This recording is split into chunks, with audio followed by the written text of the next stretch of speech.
Hello everyone, study with Leenu में आपका स्वागत है। आज हम जो है कंटिन्यू करेंगे हमारा क्लास 9 की केमिस्ट्री का सेकंड चैप्टर जो हम कर रहे थे, is matter around us pure. इसी चैप्टर को कंटिन्यू करते हैं और डिस्कस करते हैं अपने आगे का टॉपिक।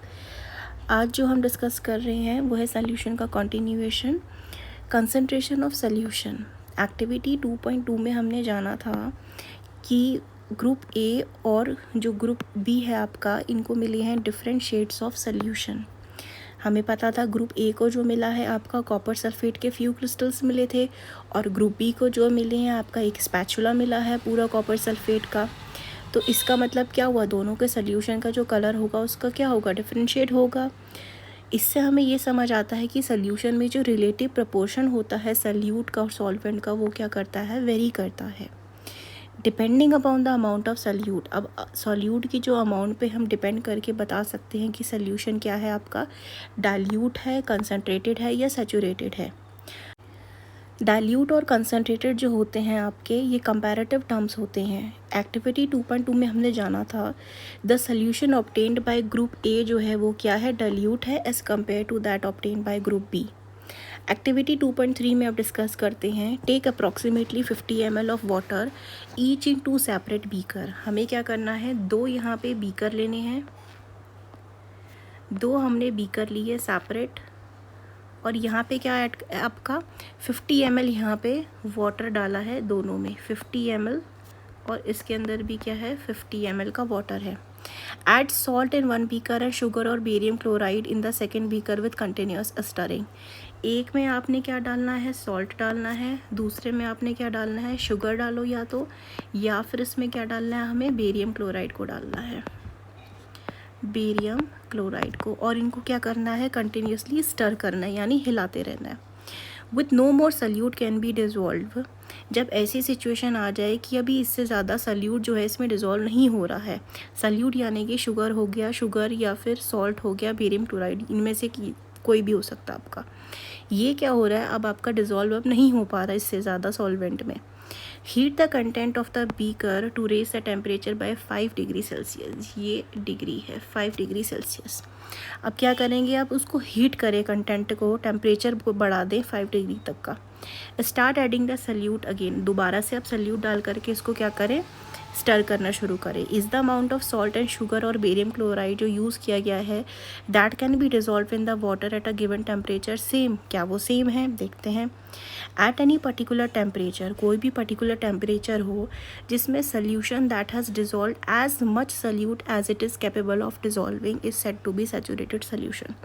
सैचुरेटेड सल्यूशन वो सल्यूशन होता है जिसके अंदर जो सल्यूशन, जिसके अंदर आपका जो सॉल्यूट होता है वो डिज़ोल्व हो चुका है, अब उससे ज़्यादा जो है सल्यूट डिज़ोल्व नहीं हो सकता है, उसको हम बोलते हैं सैचुरेटेड सल्यूशन। वो सल्यूशन होता है जिसके अंदर सॉल्यूट क्या है आपका, डिज़ोल्व हो चुका है, जितनी उसकी कैपेबिलिटी है उतना, उससे ज़्यादा नहीं हो सकता, उसको हम क्या बोलते हैं, सैचुरेटेड सल्यूशन बोलते हैं। अदर वर्ड्स में कहा जाए तो no more solute can be dissolve in a solution. अब और ज़्यादा सल्यूट जब डिज़ोल्व नहीं हो पाता है किसी सल्यूशन में एट गिवन टेम्परेचर, उसको हम सैचुरेटेड सल्यूशन बोलते हैं। अमाउंट ऑफ सॉल्यूट जो प्रेजेंट होता है किसी सैचुरेटेड सल्यूशन में एट दिस टेम्परेचर, वो होता है उसकी सॉल्युबिलिटी। जो अमाउंट ऑफ सल्यूट होता है प्रेजेंट किसी सैचुरेटेड सल्यूशन के अंदर at this temperature, at particular temperature, वो होता है उसकी solubility. If the amount of solute जो है सोल्यूशन के अंदर is less than the saturation level, तब हम इसको क्या बोलते हैं, अनसैचुरेटेड सल्यूशन बोलते हैं। जब सल्यूट जो होता है सोल्यूशन के अंदर वो सैचुरेशन लेवल से कम है, यानी कि अभी उसके डिज़ोल्व होने की कैपेबिलिटी और है, तो उसको हम क्या बोलेंगे, आपका अनसैचुरेटेड सल्यूशन बोलेंगे। What would happen if you were to take a saturated solution at a certain temperature and cool it slowly? हम क्या इससे इन्फर करते हैं अबव एक्टिविटी से, डिफरेंट सब्सटेंस जो होते हैं in a given solvent have different solubilities at the same temperature. हम इससे ये इन्फर कर पा रहे हैं कि जो अलग अलग सब्सटेंस होते हैं इन गिवन सॉल्वेंट में, इनकी जो सॉल्युबिलिटी होती है ये क्या करती है, डिफ़र करती है, टेम्परेचर सेम होता है। कंसंट्रेशन जो सोल्यूशन की होती है ये होती है the amount of solute present in given amount of solution. Concentration क्या होती है सर आपकी, ये है amount of solute present in given amount of solution. There are various way of expressing concentration of solution, but we here learn only 3 methods. वो क्या है देख लेते हैं। सबसे पहला मेथड जो है आता है यहाँ पे मास by mass percentage of solution, यानी कि mass of solute upon mass of solution into 100। दूसरा आता है यहाँ पे mass by volume percentage of solution. ये क्या है, mass by volume percentage of solution, इसमें है मास of solute upon volume of solution into 100। Next आता है आपका volume by volume percentage of solution. यहाँ पे है आपका volume of solute upon volume of solution into 100। अब इसी को समझने के लिए हम जो है एक क्वेश्चन है उसको प्रैक्टिस करते हैं।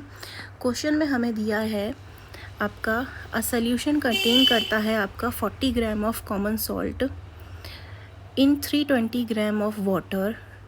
कैलकुलेट करना है हमें यहाँ पे concentration in terms of mass by mass percentage of the solution.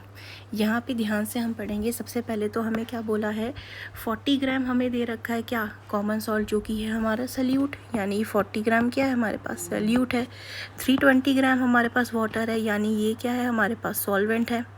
Calculate करना है कंसंट्रेशन को in terms of mass by mass percentage. अभी हमने देखा था मास बाय मास परसेंटेज का फॉर्मूला क्या यूज़ करेंगे हम, we will use this formula, mass by mass percentage, यानी कि mass of solute upon mass of solution into 100। इसको सॉल्व करते हैं हम यहाँ पे। अगर सबसे पहले हमें क्या दिया है, मास ऑफ सोल्यूट यानी कि सॉल्ट का मास ऑफ सोल्यूट, जो कि है हमारे पास कितना 40 ग्राम।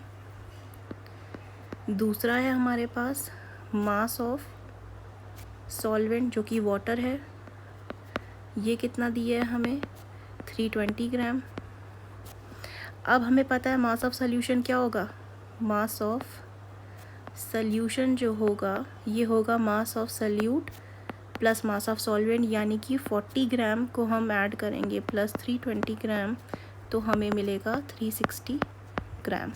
अब हमें क्या मिल गया है, मास ऑफ सोल्यूशन मिल चुका है, मास ऑफ सोल्यूट हमें पता है, तो कैलकुलेट करेंगे मास बाय आपका mass percentage of solution equal to कितना होगा, फॉर्मूला अप्लाई करेंगे तो मास ऑफ सोल्यूट कितना है हमारे पास यहाँ पे 40 ग्राम है, डिवाइड करेंगे हमारे पास मास ऑफ सोल्यूशन कितना है 360 है, into 100।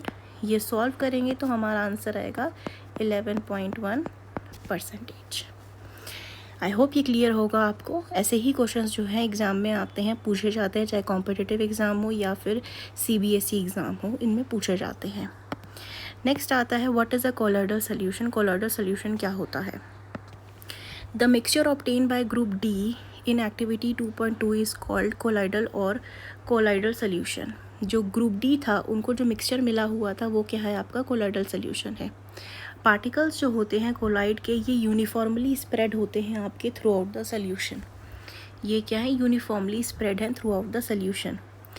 Due to the relatively smaller size of particle as compare to that of suspension, the mixture appear to be homogeneous. इनके छोटे साइज होने की वजह से ये कैसे अपीयर होते हैं, होमोजीनियस अपीयर होते हैं। बट एक्चुअली में जो कोलॉइडल सोल्यूशन होते हैं ये क्या होते हैं आपके हेट्रोजीनियस होते हैं। मोस्ट इंपॉर्टेंट लाइन, एग्जाम्पल अगर हम लेंगे कोलॉइडल सोल्यूशन का तो इसका एग्जाम्पल होता है आपका milk. Because of the small size of colloidal particles we can not see them with naked eyes. हम इन्हें नेकेड आइज से नहीं दे सकते, ये इतने छोटे होते हैं, लेकिन ये आपके क्या होते हैं, हेट्रोजीनियस मिक्सचर होते हैं। ये क्या करते हैं, ईजिली स्कैटर कर सकते हैं बीम ऑफ विजिबल लाइट को, जैसे कि हमने एक्टिविटी 2.2 में जाना था। Scattering of a beam of light is called as Tyndall effect. Scatter होना बीम ऑफ लाइट का, इसको हम क्या बोलते हैं, टिंडल इफेक्ट। ये जो दिया गया है ये साइंटिस्ट के नाम पे दिया गया है जिन्होंने इनको डिस्कवर करा था, यानी कि मिस्टर टिंडल। टिंडल इफेक्ट जो है वो आप ऑब्जर्व कर सकते हैं when a fine beam of light enter a room through a small hole. जैसे कि ये एक बंद कमरा है, अंधेरा है, उसके अंदर अगर इसको ज़रा सा दरवाज़ा खोलेंगे तो एक रोशनी की बीम ऑफ लाइट जाती है ना सीधी, वो उस लाइट में क्या है हम देख सकते हैं ईजिली, क्या देख सकते हैं हम यहाँ पे इस आपका टिंडल इफेक्ट को ऑब्जर्व कर सकते हैं। ये इस करके होता है, क्यों, इसका रीज़न क्या है, scattering of light by the particle of dust and smoke in the air. Tyndall effect जो है आपका कैन बी ऑब्जर्व्ड, हम और भी इसको ऑब्जर्व कर सकते हैं जब सनलाइट पास करता है through the canopy of dense forest. Canopy ये हम देख सकते हैं जो ये ऊपर ऊपर की तरफ है ना, ये this is called your canopy. ये कैनोपी से ही फ़िल्टर करती हुई नीचे आप देख सकते हैं ये रोशनी आई हुई है। ये क्या शो कर रही है आपका, ये शो कर रही है, टिंडल इफेक्ट शो कर रही है। इन द फॉरेस्ट मिस्ट जो होती है आपकी कंटेन करता है टाइनी ड्रॉपलेट ऑफ वाटर जो एक्ट करती है as a particle of colloid dispersed in the air. इसको आगे और जानेंगे हम अच्छे से, कोलॉइड क्या है, इसकी प्रॉपर्टीज़ क्या हैं। नेक्स्ट देखते हैं प्रॉपर्टीज़ ऑफ कोलॉइड। जैसा हमने जाना कोलॉइड क्या होते हैं आपके हेट्रोजीनियस मिक्सचर होते हैं। इनका जो साइज़ होता है पार्टिकल्स का बहुत छोटा होता है, हम इंडिविजुअली इनको आँखों से नहीं देख सकते हैं विथ नेकेड आइज़। कोलॉइड जो होते हैं लेकिन इतने बड़े होते हैं कि ये बीम ऑफ लाइट को क्या कर सकते हैं, स्कैटर कर सकते हैं जो पास करती है इससे, और जो पाथ होता है वो विजिबल हो जाता है। ये सेटल डाउन नहीं करते when left undisturbed, that is colloid जो होते हैं ये क्वाइट स्टेबल होते हैं। इनको आप सेपरेट नहीं कर सकते मिक्सचर से by the process of simple filtration के प्रोसेस से अलग नहीं कर सकते, बट इसमें स्पेशल टेक्निक यूज़ होती है सेपरेट करने के लिए जिसको हम क्या बोलते हैं, centrifugation, use to separate the colloidal particle. तो बहुत इंपॉर्टेंट क्वेश्चन यहाँ जनरेट होता है, कोलॉइडल पार्टिकल्स को आप सेपरेट कैसे कर सकते हैं। तो इसका आंसर क्या हो जाएगा आपका, सेंट्रीफ्यूगेशन है। ये एक स्पेशल टेक्निक है जिससे कि हम सेपरेट कर सकते हैं कोलॉइडल के पार्टिकल्स को। जो कंपोनेंट होते हैं कोलॉइडल सोल्यूशन के वो होते हैं आपका डिस्पर्स्ड फेज और डिस्पर्जन मीडियम। ये दो क्या है इसके कंपोनेंट्स हैं। सल्यूट लाइक कंपोनेंट और the disperse particles in a colloid form करते हैं डिस्पर्स फेज को। जो सल्यूट लाइक कंपोनेंट्स होते हैं या फिर जो डिस्पर्स पार्टिकल्स होते हैं ये क्या बनाते हैं, डिस्पर्स फेज बनाते हैं। And the component in which disperse phase is suspended, वो कंपोनेंट जिसमें डिस्पर्स फेज जो होता है आपका सस्पेंड होता है उसको हम बोलते हैं डिस्पर्सिंग मीडियम बोलते हैं। कोलॉइड को क्लासीफाई किया गया है 3 स्टेट्स में, सॉलिड, लिक्विड और gas off the dispersing medium और डिस्पर्स फेज। एग्जाम्पल से जानते हैं यहाँ पे आगे। कॉमन एग्जाम्पल जो है यहाँ पे हमारे पास डिस्पर्स फेज, ये कोलॉइड के आपके एग्जाम्पल है and they are very important because they are often ask in the exams, either competitive या आपके स्कूल एग्ज़ाम्स, तो दोनों में पूछे जाते हैं। ये बहुत इंपॉर्टेंट टेबल है जो डिस्कस कर रहे हैं। सबसे पहले हम देखते हैं डिस्पर्स फेज। डिस्पर्स फेज का है आपका सल्यूट जो किस में डिस्पर्स है आपका, डिस्पर्सिंग मीडियम में। सबसे पहले अगर हम यहाँ पे देखते हैं तो लिक्विड आपका फेज है और मीडियम क्या है, गैस है। ये टाइप कौन सा बनेगा, एरोसोल बनेगा। इसका एग्जांपल जो है फॉग, क्लाउड, मिस्ट हो गया। दूसरा आपका फेज़ है सॉलिड, मीडियम है गैस, टाइप क्या है, एरोसोल ही है। एग्जांपल क्या हो गया लेकिन स्मोक, ऑटोमोबाइल एग्जॉस्ट हो गया। नेक्स्ट फेज़ आपका गैस, मीडियम है आपका लिक्विड, फॉर्म क्या है इसका, टाइप है इसका फोम, शेविंग क्रीम एग्जांपल है। लिक्विड फेज़ है, लिक्विड ही मीडियम है तो इमल्शन, इमल्शन कौन शो करता है, मिल्क और फेस क्रीम शो करते हैं। सॉलिड फेज़ है, लिक्विड मीडियम है, सोल टाइप आया, मिल्क ऑफ मैग्नीशिया, मर्ड क्या है इसका एग्जाम्पल हो गया। गैस आपका फेज़ है, सॉलिड मीडियम है, foam is at the type and foam, rubber, sponge, pumice जो हैं आपके एग्जांपल्स हैं। लिक्विड फेज़ है, सॉलिड मीडियम है, जेल, जेल, जेली और चीज़ बटर आपका क्या हो गए, एग्जांपल्स हो गए। डिस्पर्स फेज सॉलिड है, डिस्पर्जन मीडियम भी सॉलिड है तो ये सॉलिड सोल बना एग्जांपल है। जेम स्टोन हो गया आपके, मिल्की ग्लास हो गए। ये टेबल को मैं मार्क कर रही हूँ, ये टेबल बहुत इंपॉर्टेंट है फॉर योर एग्ज़ाम्स। नेक्स्ट आता है हमारे पास physical and chemical changes. Previous chapter में हमने जाना था अबाउट द फिज़िकल प्रॉपर्टीज़ के बारे में। प्रॉपर्टीज़ जो ऑब्जर्व होती हैं हम स्पेसिफाई कर सकते हैं, colour, hardness, rigidity, fluidity, density, melting point, boiling point, ये सब क्या है हमारी फिज़िकल प्रॉपर्टीज़ हैं। Interconversion of state is a physical change because ये जो चेंज अकर करते हैं without change in composition and no change in the chemical nature of substance. जैसे कि एग्जांपल था हमारे पास इंटर कन्वर्जन ऑफ स्टेट्स का, solid ice, water liquid, water vapour gas हो गया।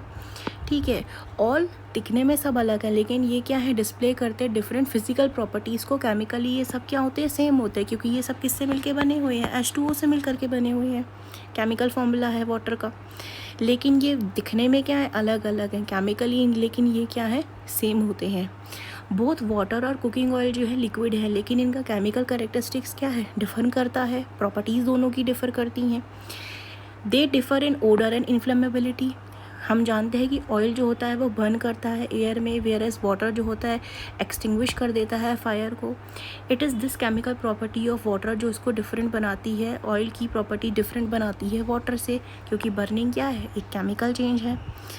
नेक्स्ट आता है during this process one substance react करता है अनदर के साथ to undergo a change in chemical composition. इस प्रोसेस में क्या है, आपका सब्सटेंस जो होते हैं रिएक्ट करते हैं एक दूसरे के साथ और अंडर को जाते हैं चेंज में, इससे इनकी फिजिकल कंपोजिशन चेंज हो जाती है। केमिकल चेंज जो होते हैं ये चेंज लेकर के आते हैं केमिकल प्रॉपर्टीज़ में मैटर की, और एक नए सब्सटेंस का फॉर्मेशन होता है। एक केमिकल चेंज को हम केमिकल रिएक्शन भी बोलते हैं। तो ये था हमारा आज का डिस्कशन अबाउट दी, हमने जाना कोलॉइडल सॉल्यूशन क्या होता है, प्रॉपर्टीज़ क्या होती हैं, फिज़िकल एंड केमिकल चेंजेस क्या होते हैं, इन सब के बारे में जाना। आई होप ये वीडियो आपको काफ़ी इन्फॉर्मेटिव लगा होगा, and if you do like this video then like, share and subscribe. Thank you for watching this video.